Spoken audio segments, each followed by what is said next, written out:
پیرمردی صاحب مال و منال می‌گذشت از عمر او 80 سال. با خودش گفتا که پیر و خستم، شادم از عهدی که با خود بستم. تا نمردم هرچه دارم وانهم، سهم فرزندان همین حالا دهم. بچه ها را مطلع زین کار کرد، پافشاری کرد و اصرار کرد. سهم دخترها فلان از مال شد، از پسرها باقی اموال شد. پیرمرد فارغ شد از مال و منال، پاک و طاهر شد ز دارایی و مال. روزها بگذشت و روزی پیرمرد دید رفتار عروسش گشته سرد. با تعرض نیش میزد بر پسر، بودن بابای تو هست درد سر. پیرمرد افسرده و غمگین شد، سینه‌اش چون کوه غم سنگین شد. لب فرو بست و برون شد از سرا، تا نبیند آنچه دیدست بینوا. رفت و در زد خانه دیگر پسر، در گشودن تعارفات مختصر. با کسی حرفی ز دل سردی نزد، حرفی از مردی و نامردی نزد. تا که دیگه معرفت آمد به جوش، آنچه باید نشنود آمد به گوش. جمله اولاد ذکورش بی صفت، جملگی زنباره و بی معرفت. دختران زین ماجراها بی خبر، شاد و خرسند بودن از کار پدر.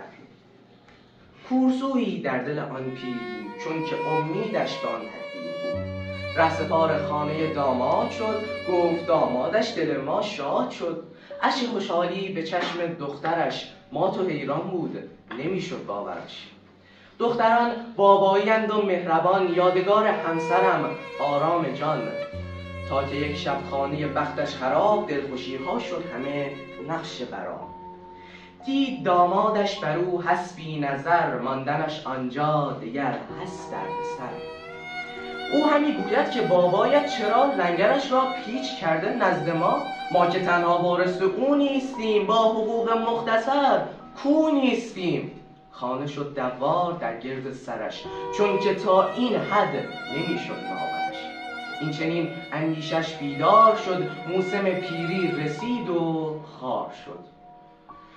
عاقبت تدبیر خود را کار بست، نقش گنجینه در افکار بست. رفت در بازار صندوقی خرید، آشنای در رهش آمد پدید. گفت چه داری اندر این گنجینت، این چنین چسبانده‌ای بر سینت؟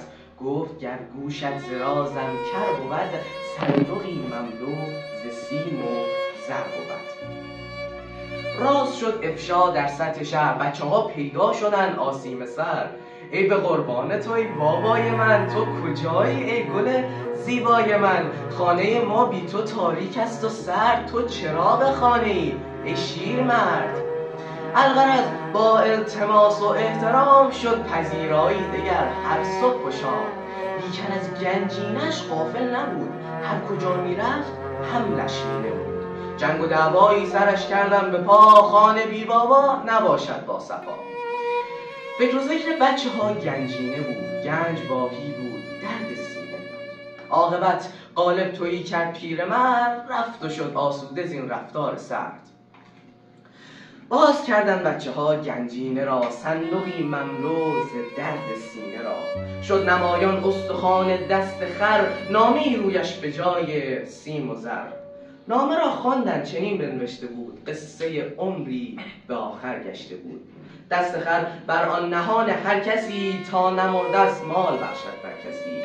زنده بر مال و منالت باش پیر، تا نگردی همچو من خوار و اسیر.